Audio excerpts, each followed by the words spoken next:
Hoje é dia de ceia. Aliás, eu quero agradecer, as pessoas que me lembram da ceia, porque eu vou ficando tão envolvido aqui com as coisas que eu esqueço. Então, eu agradeço. Esse mês aqui foi o Edgar que me lembrou da ceia. Eu fico muito agradecido, viu, Edgar? Vamos orar então e vamos iniciar a ceia do Senhor, que é um mandamento do nosso Senhor Jesus Cristo, Nosso Senhor deixou para nós 2 mandamentos. O primeiro é o batismo. A gente se batizar é mandamento. E o segundo mandamento é a ceia. Foram esses 2 mandamentos. Não existem outros, biblicamente, deixados pelo nosso Senhor Jesus para a igreja, que somos nós. Igreja somos nós. Igreja não é prédio, não é CNPJ, inscrição municipal, isso não é igreja. A igreja somos nós. E isso é fácil da gente entender, porque no arrebatamento, quem vai ser arrebatado são as pessoas, os salvos. Não é o CNPJ, não é inscrição municipal, estadual, sei lá.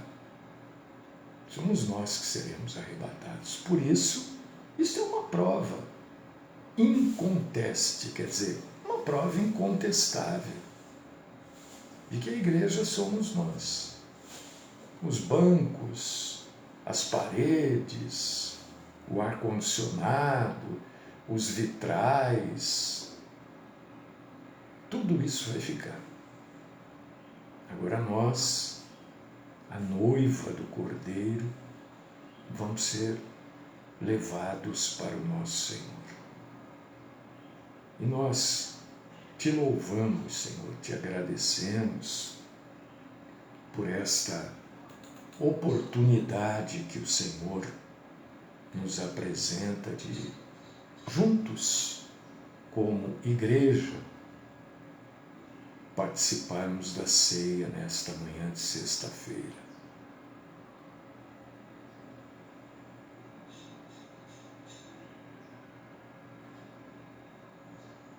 Peço, Senhor, que o Senhor aquiete, abrande os nossos corações. Peço que o Senhor nos ajude a sermos felizes e não dependermos de ninguém para sermos felizes. Somos felizes porque cremos no Senhor, porque o Senhor nos permitiu encontrá-lo e adorá-lo e reconhecê-lo como Salvador das nossas vidas. Te agradecemos muito por isso, Senhor.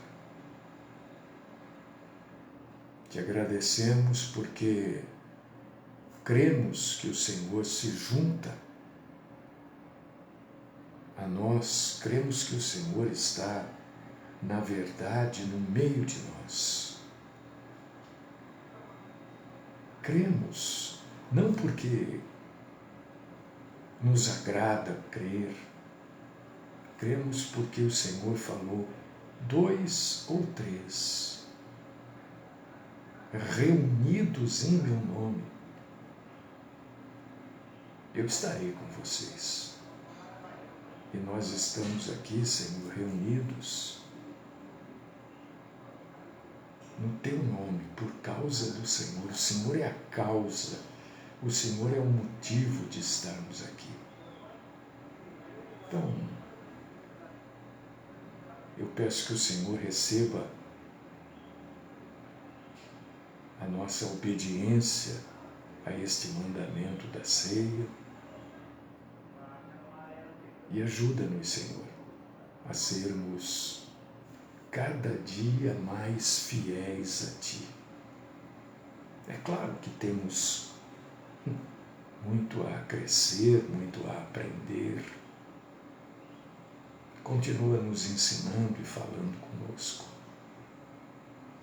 Esta é a oração que eu apresento a vocês, ou melhor, que eu apresento ao Senhor, no nome dos meus irmãos e irmãs, vocês e no meu também. Por cada um de nós eu estou orando.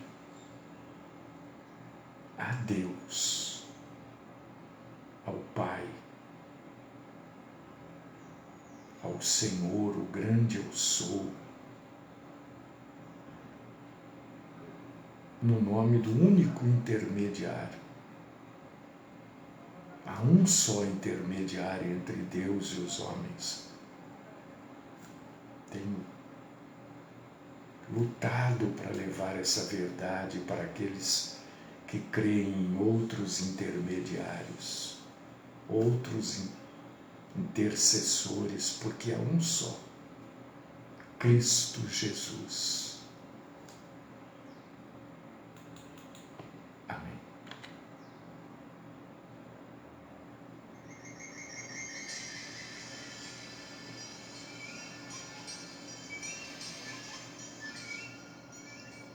Irmãos amados, irmãs queridas, querida irmã Esther, como vai você?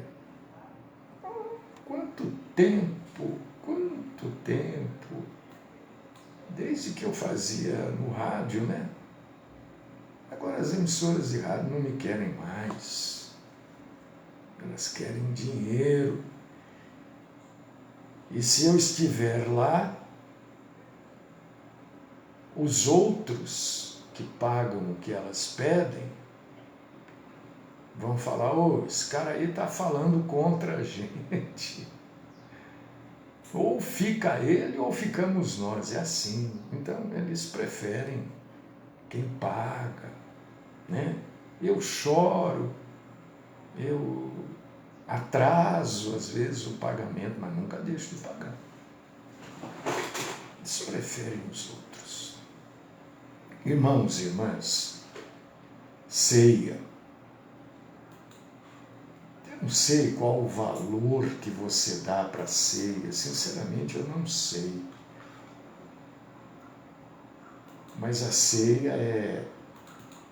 Eu vou ficar olhando para cá porque tudo que tiver escrito aqui está aqui, tá? Então tem que ficar olhando, né?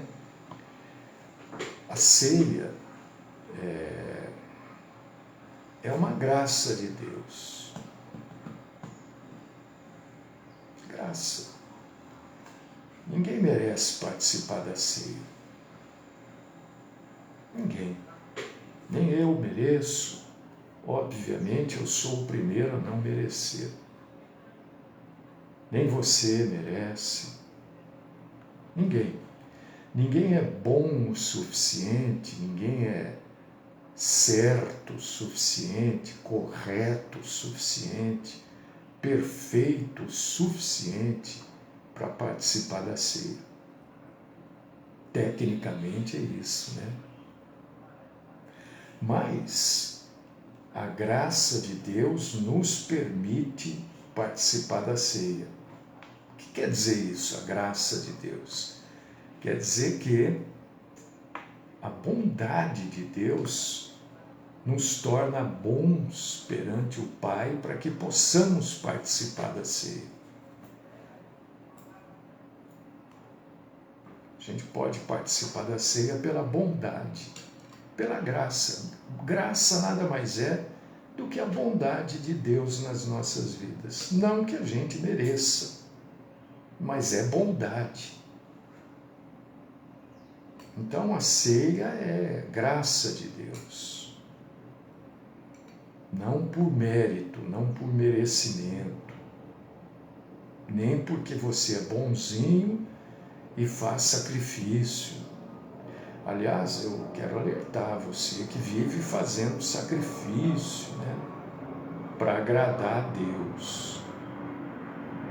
Quero trazer o seguinte alerta para você.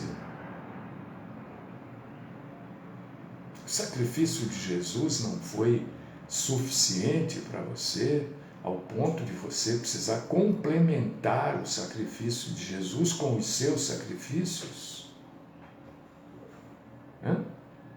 E vou ficar olhando para cá também, porque eu tenho que estar atualizando isso daqui toda hora. Eu fico avisando, porque às vezes eu viro para cá, olho para lá, né? Mas aqui é assim, as coisas funcionam. Aqui é assim. Então a ceia é a graça de Deus para conosco. Na ceia nós reafirmamos que cremos que Jesus morreu. Na ceia nós reafirmamos que cremos que Jesus ressuscitou. E na ceia nós reafirmamos que cremos que Jesus vai voltar. E também reafirmamos isso intrinsecamente na ceia, que a gente crê que quando a gente morre, a gente não fica dormindo lá. A alma, o Mário morreu, a alma dele descansou. Isso é uma besteira, isso é uma bobagem, né? Dizer que descansou. Descansou nada, porque a partir da morte é que, na verdade, as coisas vão começar a acontecer e não tem mais volta. Enquanto a gente está vivo, tudo tem volta. Você pode ser o maior facínora do mundo, tem volta. Você pode ser o maior ladrão, tem volta. Agora, você pode ser um estuprador, um violentador, um pedófilo. Tudo tem volta enquanto a gente está vivo. Depois que morreu, não tem mais volta. Então dizer morreu, descansou, é uma grande, uma fantástica ignorância, porque não tem descanso depois da morte, até porque espírito não precisa descansar. Por que a gente descansa? Porque está cansado. Por que a gente cansa? O que cansa na gente? É o corpo, é a alma. O espírito não cansa. O espírito é incansável. Espírito não tem cansaço no espírito. Isso é coisa do corpo, da alma. Cansaço, aliás, é um sentimento, dependendo de como ele se apresenta. Então, depois que a gente morre, não existe descanso. Existe a alegria de estar com Cristo, e é isso que a Bíblia ensina, ou existe a tristeza de estar longe de Cristo eternamente. Assim como a alegria é eterna depois da morte, a tristeza também o é eterna para cada um de nós, né? Porque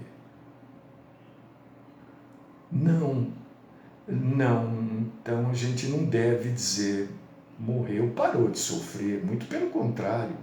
Se você morreu salvo, você parou de padecer de todas as vicissitudes que a vida traz, de todas as tristezas, abalos, sofrimentos, doenças que só existem nesse mundo.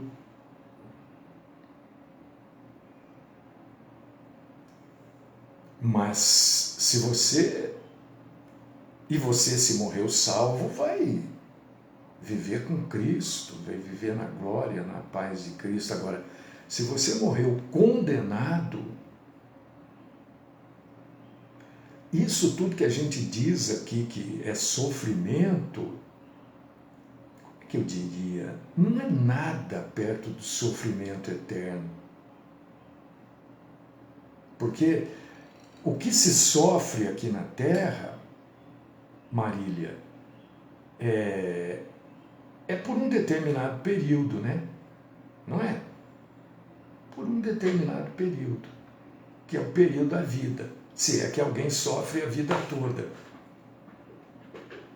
Agora, quando você carrega a perdição, quer dizer, o não salvamento para o pós-morte, é eterno.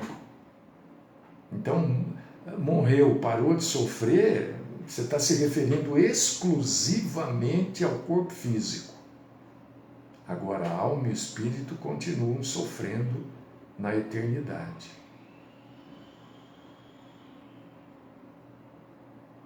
Na eternidade. É exatamente. Se o sofrimento da carne é algo terrível, né? Uma dor é um negócio terrível. Eu estou com uma dor aqui há 2 semanas, gente. É terrível. Incomoda demais. Imagina, né, o sofrimento do espírito. A gente não tem nem muito conhecimento do que é espírito. Tem gente que nem sabe que tem espírito, tem gente que nem acredita que existe o espírito. Né? E eu estou dizendo isso para dizer o pouco que a gente sabe do sofrimento espiritual. E esse pouco, a mim, deixa apavorado. Né? Então, esta graça de Deus da gente participar da ceia como igreja, né? Compartilhar do pão, do vinho, e de cumprir esse mandamento. É mesmo, é inimaginável. Né? Exatamente esse o termo.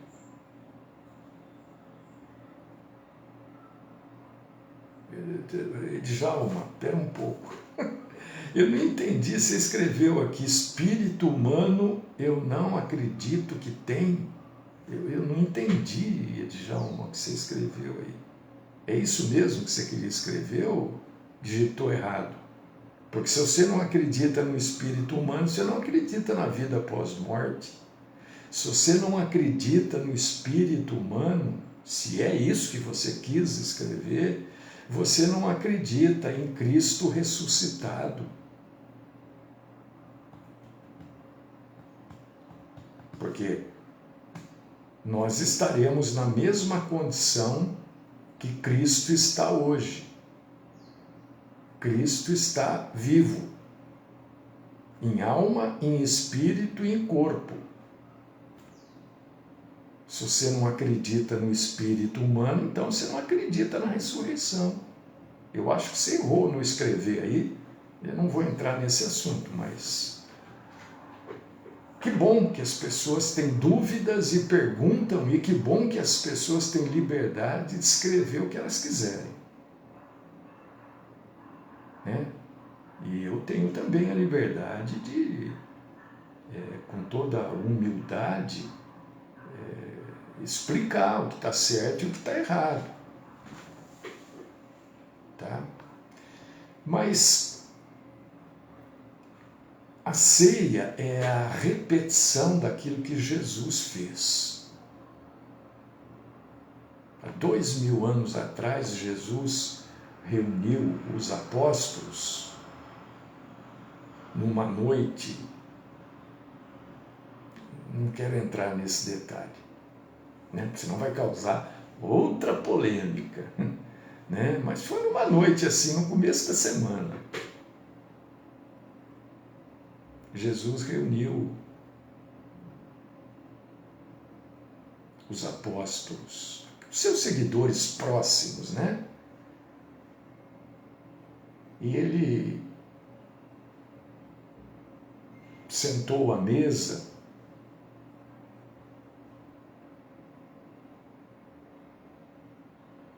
e ele tinha tomado a Páscoa judaica. Então vamos deixar bem claro isso. Eles estavam reunidos porque era a festa da Páscoa.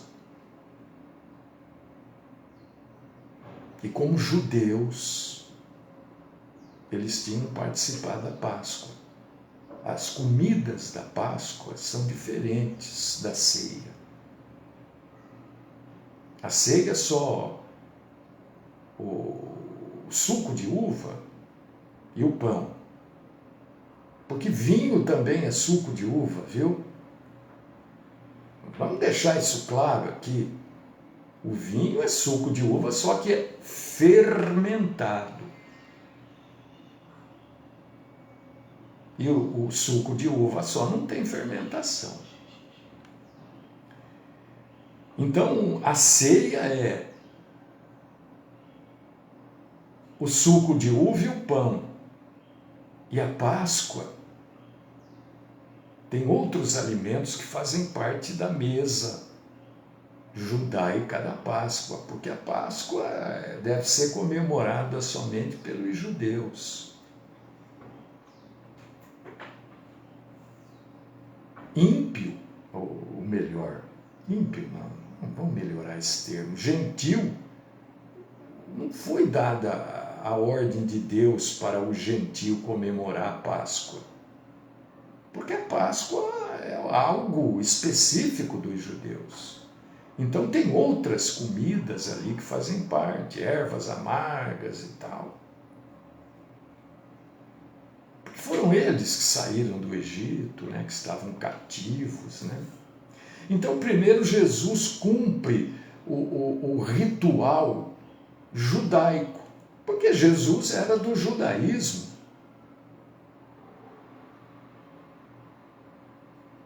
E em seguida, ele institui a ceia. Ele cria a ceia do Senhor, que é a ceia, sim, é tanto para judeu convertido, como para gentil. Quem é gentil? Todo ser humano na face da terra que não é judeu é chamado de gentil.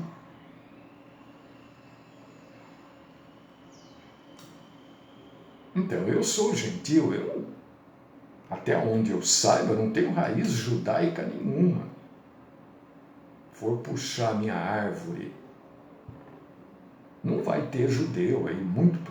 Eu nunca fiz isso, acho isso bobagem, mas não tem, então eu sou gentil. Então, Jesus, que estava com judeus, institui a ceia para os judeus e os gentios, para a igreja, porque a igreja, na verdade, é composta de judeus e gentios. Tanto é que existe a carta para os romanos, que simbolizam os gentios, e para os hebreus, que são os judeus. Então Jesus está lá sentado tal, e ele cria ali a ceia. Você lê sobre esta ceia em Mateus capítulo 26, versículo 20, e também Marcos 14, 17 e Lucas 22, 14. Depois, Paulo recebe 60, 40, não fugiu aqui da cabeça. Anos depois, ele recebe as instruções para que a igreja pratique a ceia. E Jesus diz assim que ele desejava muito comer a Páscoa, como ele já havia comido, né? Antes que ele morresse, porque ele estava prestes a padecer. E ele diz: olha, eu não vou participar de outra Páscoa até que ela, a Páscoa, se cumpra no reino de Deus. Porque foi a última Páscoa de Jesus e a primeira ceia de Jesus. Jesus, depois disso, não tomou nenhuma Páscoa e nem outra ceia, e nós faremos isso com ele nos céus. Então Jesus, depois de ter tomado a Páscoa, né,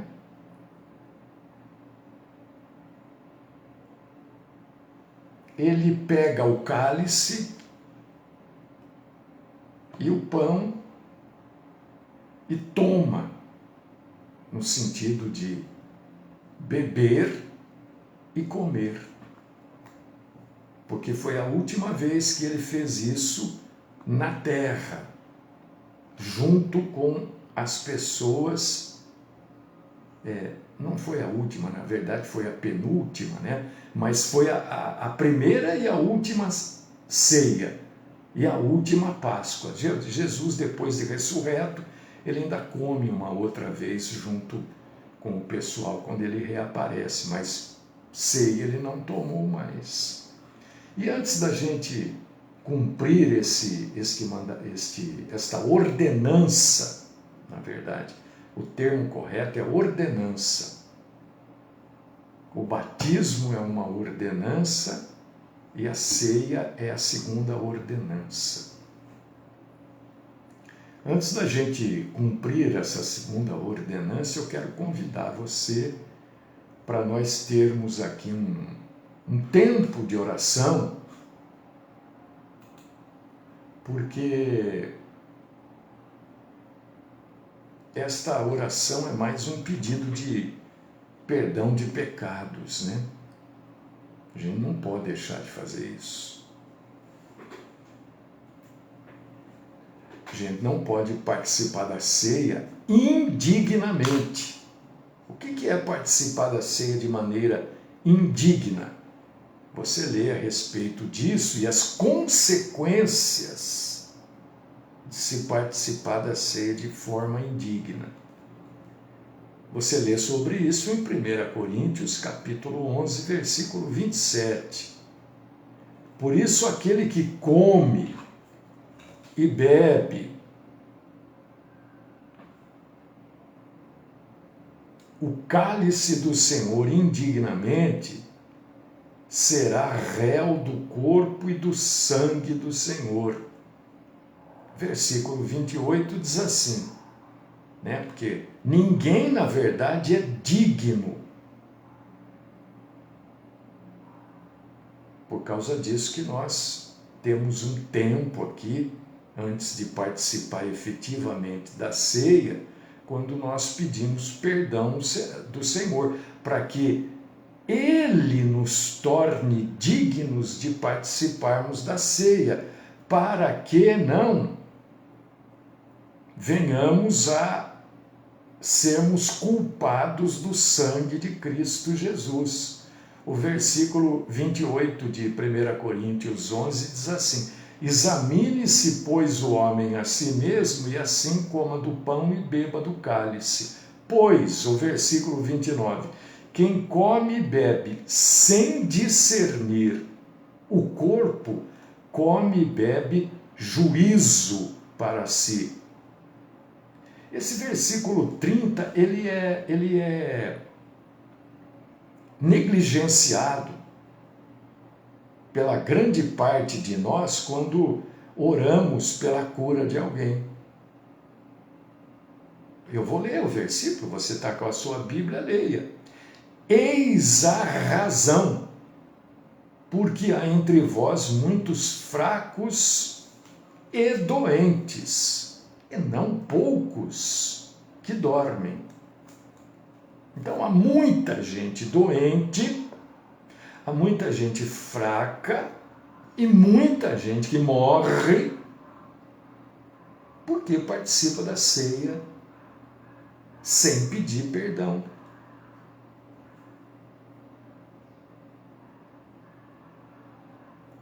Então, nenhum de nós quer ficar doente, nenhum de nós quer ser fraco, e nenhum de nós quer que Deus nos leve para que a gente, se é que é possível, venha a perder a salvação. Então nós vamos ter um tempinho aqui de oração e de pedido de perdão a Deus. 2 minutinhos. Cada um vai falar com Deus e buscar o perdão do Senhor. Eu creio que o Espírito que age está em mim é o mesmo que está em você, o mesmo que age em você, é o Espírito Santo de Deus. A diferença do Espírito Santo para o nosso espírito é que ele, o Espírito Santo, é o Espírito de Deus. É o Espírito Santo. E o nosso espírito é santificado pelo nosso Senhor Jesus Cristo. Então vamos ter esse tempo de pedido de perdão e logo em seguida vamos participar da ceia.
Eu creio que se você pediu perdão, realmente arrependido,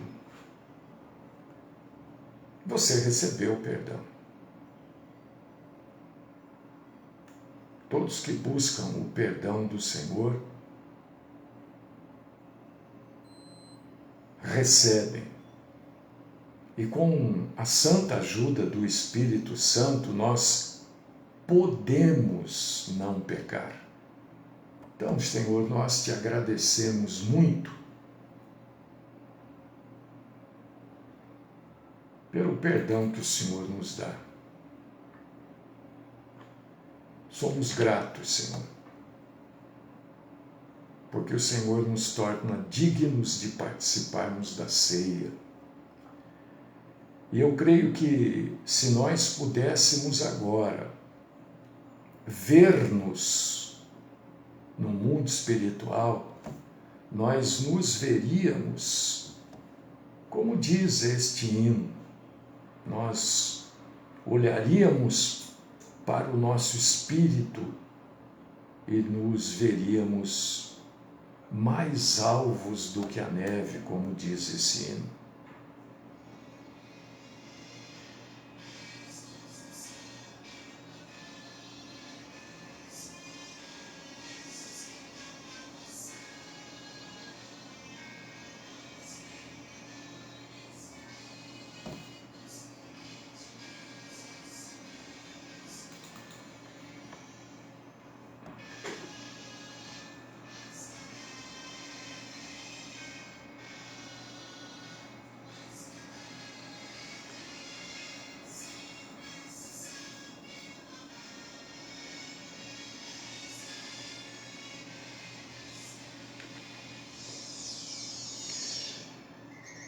deixando claro que alvos mais do que a neve não é a cor da pele de ninguém, né? Limpos de todo pecado. É isso que quer dizer, alvos mais do que a neve. Limpo de qualquer pecado, porque só o Senhor é que nos perdoa. E nós te damos graças por isso, Senhor. Eu estou aqui em Lucas, capítulo 22, versículo 17 e 18. E tomando o cálice, e havendo dado graças, e eu dou graças por mim e por vocês,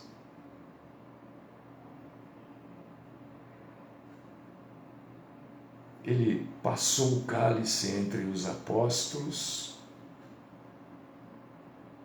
e disse: este é o meu sangue derramado por vós.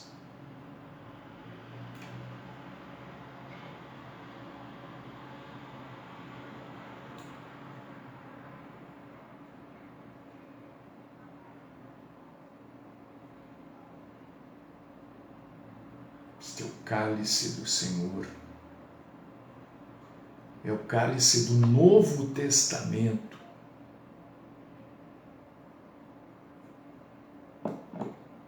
Ele pegou o pão e disse: este é o meu corpo, simbolizando o corpo do nosso Senhor que sofreu na cruz do Calvário, para que hoje, 2000 e poucos anos depois, a gente pudesse estar aqui. Lembrando que o cálice não vai se transformar em absolutamente nada dentro de você. Assim como o pão também não vai se transformar em absolutamente nada dentro de você. O pão vai continuar sendo pão, o suco vai continuar sendo suco. Nós fazemos isso como um memorial, como uma maneira de nos lembrarmos do sacrifício de Cristo voluntário para cada um de nós. 1 Coríntios, capítulo 11, a partir do versículo 23. O Senhor tomou o pão na noite em que foi traído, e tendo dado graças nós te damos, Senhor. E disse: tomai e comei, isto é o meu corpo, partido por vós, fazei isto em memória de mim. Nós vamos comer do pão agora, nos lembrando do corpo do nosso Senhor Jesus Cristo sendo retalhado antes, durante a crucificação por cada um de nós. Coma do pão, meu irmão, minha irmã.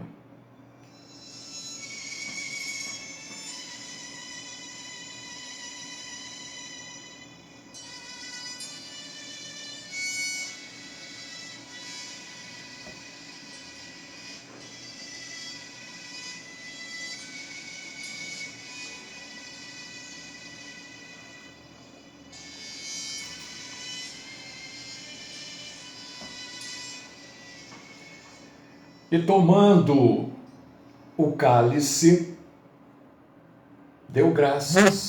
Nós damos graças ao Senhor por podermos estar aqui.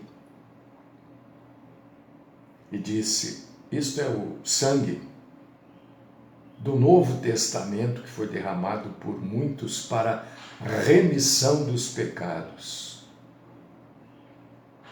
Depois de cear, quer dizer, depois de comer do pão, ele pegou o cálice e disse: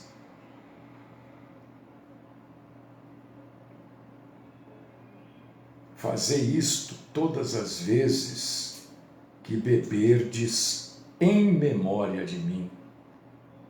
Em memória, lembrando. Lembre-se do sangue de Cristo sendo derramado na cruz do Calvário por mim e por você. Beba do cálice.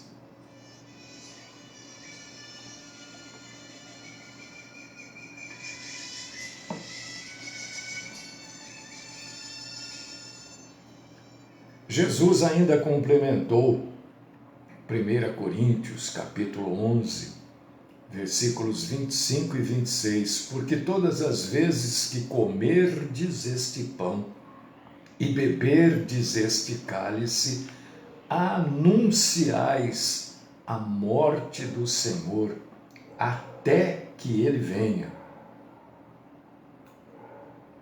Isso quer dizer que estamos aguardando o Senhor a vir, e o Senhor está por vir. Graças nós te damos, Senhor, por termos optado nesta manhã por participarmos da ceia do Senhor. Estamos limpos, alvos, mais brilhantes do que a neve. Ajuda-nos, Senhor, a nos mantermos assim. Continua falando conosco, nos sustentando. Continua derramando e dando sobre nós a santa graça da Tua presença. Está chegando um fim de semana e está chegando uma nova semana depois. Cuida de nós e, se for de Tua vontade, traga-nos aqui na segunda-feira para exaltar, adorar e glorificar o Senhor. Esta é a oração que eu apresento a Ti, te louvando e te agradecendo, no nome do Cristo Jesus. Amém.